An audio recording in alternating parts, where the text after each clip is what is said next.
Welcome everybody, welcome back to Homestead Heart, and here I am a couple of days after that potato harvest that we did. I was kind of fiddle-faddling around in the boxes that we harvested the potatoes from, and look what I found. One little tater tot, like Mr. H said. So many of you really enjoyed that potato harvest, the whole process really of growing the potatoes in the boxes. And so many of you said it gave you an idea of what you as well could possibly do in your gardens also. So you all, what is that?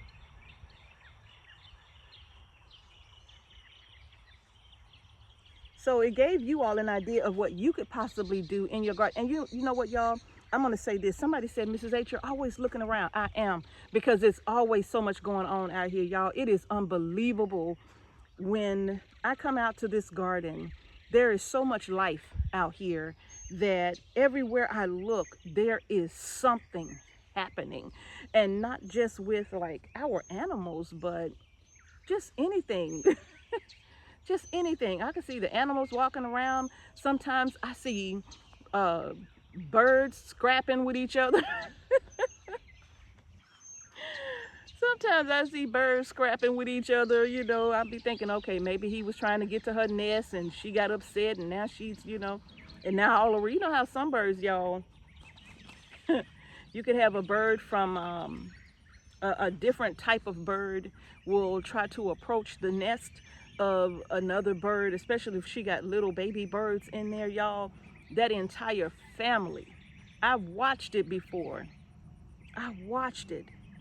I watched a family of bluebirds, blue jays, kill a blackbird. And I mean, it was like 5 of the blue jays.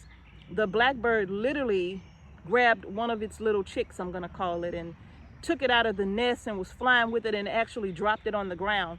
And the family of bluebirds, you all, attacked that blackbird. The blackbird was way bigger than the bluebird, but they attacked that blackbird so, hey sweetie, they attacked him so much that they pecked him to death, to the point where they took his head off. They pecked him until his head came off. They cut his head off. Messing with the family, right? They took his head clean off, 2 separate parts. And then afterwards, they, you know, they flew away, and I went and looked at the bird. I'm like, yeah, you know, you shouldn't have did that. Yeah, you were wrong for that. But yeah, isn't that something, you all?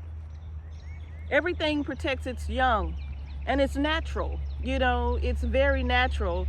That blackbird killed the young of the blue jays, and it was only right that they did what? They did the same thing to him, right? So, hey, that's that wild kingdom. But anyway, you all, many of you had a lot of questions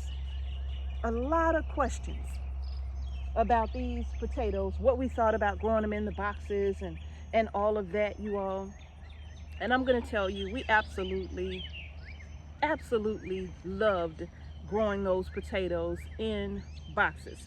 We have harvested 3 varieties. We've harvested the Yukon Gold. We've harvested the Blue Caribe. I'm calling them Caribe. It could be Caribe, I don't know. But if I'm wrong, y'all can let me know. But in any case, we harvested those. And then in this box right here, these were supermarket potatoes. And many of you said if they came from the supermarket, more than likely they were the Pontiac Reds, okay? Now, I've never grown Pontiac Reds before, I don't think. Yukon Golds have always been my favorite. Mr. H loves red potatoes, but he now loves the golds as well. So, growing them in these boxes, there is a video showing what we did to mix this in this box. All right, and I'll post that at the end of this one. In fact, I think I'll do a playlist of the potatoes that we harvested, and that way you all can go back and look at the entire playlist of how we planted the potatoes, okay? Now, some of you said, number one, Mrs. H, are you gonna keep those boxes and planting them again? Absolutely we are. And what am I going to put in them? Potatoes. Yes, I am. In fact, in just a few short weeks, in about 2 to 3 weeks or so, I'm going to replant these boxes with some potatoes. Yes, I am. I'm just going to drop them in. They're going to sprout. Am I going to worry about trying to chip my potatoes and all? No, they'll do it on their own. They will do it on their own, okay? I don't have to do that. They will do it, right? So I'm just going to take the potatoes, I'm going to replant them, and I'm going to fertilize this box first, all right? Now, what did I fertilize the box with? We put in some bone meal. You use blood meal. We use feather meal, same thing. And we're also, that's a beautiful woodpecker. I told y'all, it's always something catching my attention, and he is absolutely huge, and he is stunning. He is stunning. He on the ground. He literally walked down the tree, and now he's going back up the tree. I told y'all, there's always something catching my eye. But anyway, you all, we're gonna put feather meal, bone meal, and then potassium.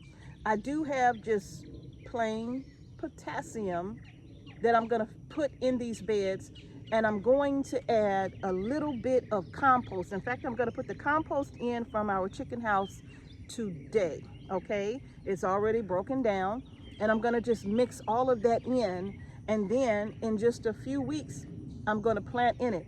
Now, let me back up, because I don't wanna confuse anybody. I'm not gonna fertilize these boxes until the potatoes go in, okay? But my compost from my chicken house, I'm gonna drop that in now. Just in case some parts of it may not be completely broken down, I'm gonna put it in this box and just give it an opportunity to finish breaking down over the next 3 weeks or so, all right? And then when I get ready to plant, I'm gonna come back with my potatoes, and I'll get them nestled in like we did before, put my fertilizer in, cover them up, water them, and let them go. The difference this time is I'm not gonna put 3 potatoes in the box. I'm gonna put 7 in this box, okay? 7 potatoes per box, because I think it can handle it, all right? This is a large box from Home Depot. And in the previous video, I talked to you all about why we have these boxes.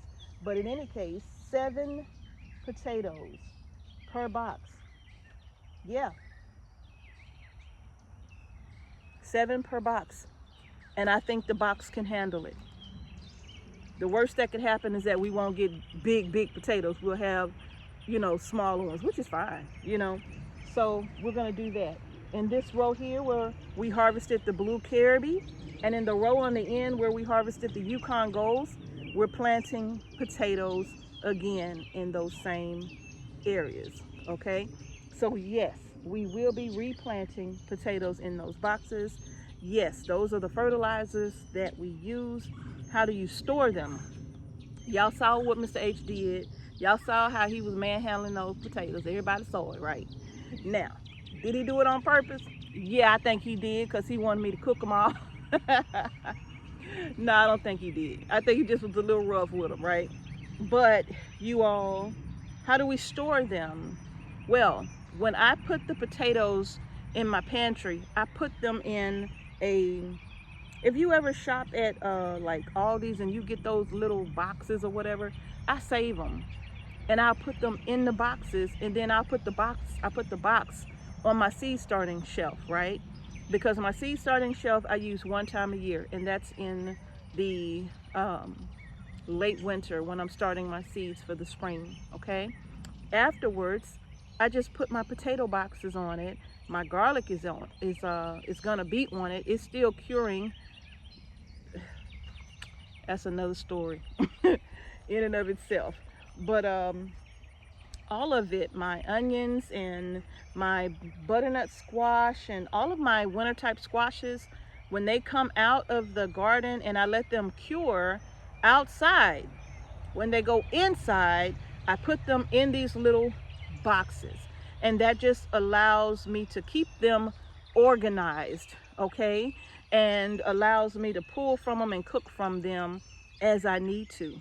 All right, so you all, that's what I do with my potatoes when I bring them in, or any of my root crops I'll try to get them all on my little seed starting shelf because that's the space for them. That seed starting shelf is multi-purpose.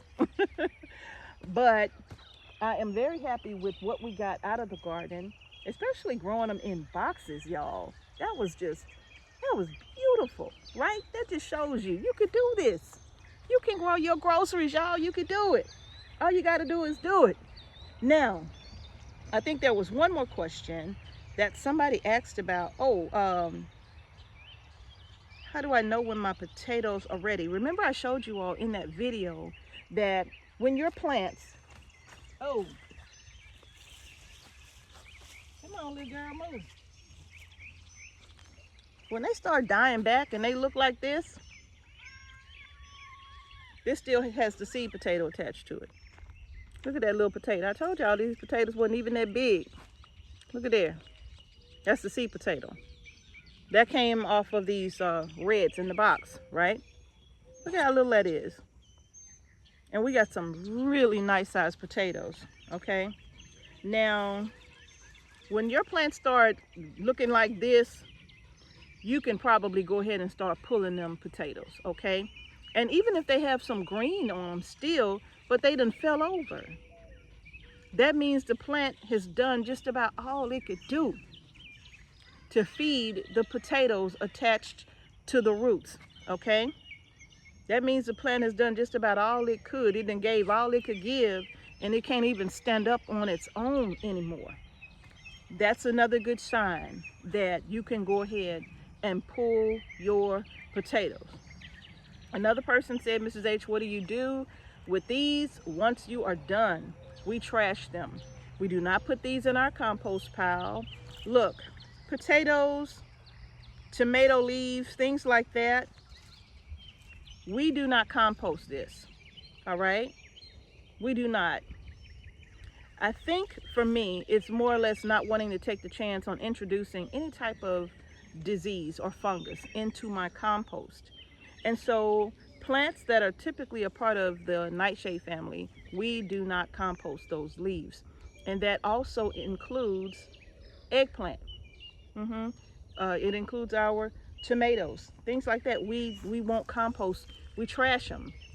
I don't even give them to my chickens. Now that potato on the end, I'll probably get that to my chickens. But the leaves and all of that, they don't even want them, to tell you the truth. They won't even eat these. And so we just trash them or burn them, you know, but we don't put that in our compost. We don't take those chances. Everything else we can pretty much compost, but not those, okay? And yeah, I think that was all of the questions I had. I got to clean all of this up, but I think that was all of the questions that I had about the potatoes, how we fertilize them, how often do we water them. We water them as needed. Like, in fact, the potatoes were not even on drip irrigation. We water them as we needed to water them. We had them mulched pretty good. And so when we would water, that mulch would kind of help to hold in moisture. It wouldn't have my potatoes soggy wet, but it would help to hold moisture into the soil so that they did not completely dry out. So watering is not something that you do on a daily basis. No, not with potatoes. They don't like that. You water as needed, okay? If the soil feels like it's just a little too dry, give them some water. Just be consistent with it. Don't let the soil dry, just like bone dry. You know, water consistently, but water as needed. And the plants will typically tell you when they're thirsty. If you pay attention to them, they'll let you know, okay? There's no set watering schedule across the board for potatoes. I'm going to water my potatoes at 5 o'clock every day, Monday, Wednesday, Friday. It may not be necessary, because what if the temperatures are low? What if there's overcast, there's no heat, so that means less moisture is evaporating, and that means your plants probably don't need that water Monday, Wednesday, Friday. So you want to check your plants. They will tell you when they are thirsty, okay? So these right here, those potatoes, you see there's no irrigation on them at all. There was none on the ones we harvested, the golds, and of course there wasn't any on these boxes right here. We just were hand watering these, okay? So, and as you could see, they did very well. Now, have we tried the blue Caribbean potatoes? Yes. I made some mashed potatoes out of those potatoes. Those potatoes are a little denser, if you ask me, when it comes to preparing them like mashed potatoes. They require more liquid than the gold potatoes, in my opinion. They were a little stiffer. No matter how much I added to them, they were a little stiffer, but the flavor was so good. And the size of the potatoes per plant was just beautiful. I don't think we had any potatoes like, I didn't pull off potatoes like this. And we did the same thing to all of them, okay? But we didn't pull off these little tater tots, these little nubs, right? We didn't pull those off of those blue plants that I recall. All of the potatoes, bless you, were a nice size potato. And the growth was consistent plant to plant. So it wasn't just one plant that had a few nice size. No, all of them were consistent in the growth and development of the potato. And we fertilized them all the same, even the golds, right? The golds gave a lot of potatoes. The sizes were kind of up and down. We had some large, some small, but with the blue Caribbean, all of them were medium to large size potatoes. Amazing, right? So I think going forward, and Mr. H loved the flavor too. You know, they were so good. I will say this, the Yukon Golds will still remain my favorite potato. They don't replace the Yukon Golds to me, but for size and production, I would say we have to grow them both now, equally. And we'll probably grow red still, and we'll probably find another variety to try to grow as well, you all. So, but that's what we think. That's what our thoughts were on those potatoes. I hope I answered all of your questions about these potatoes.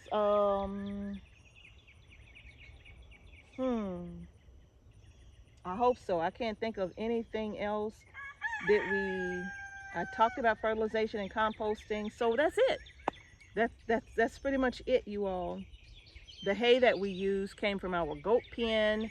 I know some of you had concerns about don't use the hay because the hay could have been sprayed with chemicals that could be toxic. Look, we know all about that. We've dealt with that firsthand before on this farm. In fact, if you didn't see a video from our watermelon patch when we actually mulched with some purchased straw from the store, from Tractor Supply, that should not have been sprayed with anything. Really, it shouldn't have been. It just should have been a plain garden mulch. In fact, that's what it said on the bag, right?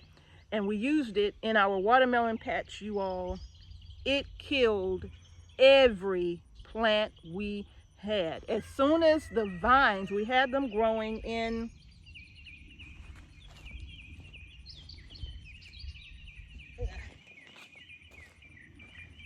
we planted them in these grow bags right here. We haven't planted in these grow bags since then, and that's been a couple years, I think. And we haven't planted anything in these grow bags at all. And actually, I'm gonna take this soil out, and I'm gonna put this soil probably in like the ditch area over by our fence line. And it's a place where we don't grow anything, right? It's just a ditch, okay? And I'm probably gonna dump all of that out over there. And these bags haven't been used since then. They have been rained on and everything, but we haven't grown in them because we didn't want to take any chance on putting anything in these grow bags and have them be contaminated. So we're probably gonna try this fall to put something in them and see what happens, okay? But you all, as soon as the vines came out of these bags and they hit that straw, they all started to die almost right before your eyes. You could literally see the vines dying. So we dealt with that.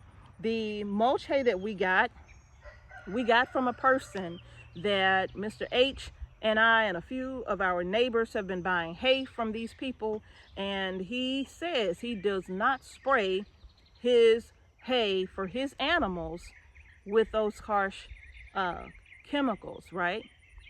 So we've been using it in our gardens, and so far we haven't had any problems with that hay. We've mulched our garlic with it. I'm mulching my turmeric with it. We've mulched our potatoes with it. We've been mulching with it, and we've had zero problems from that hay.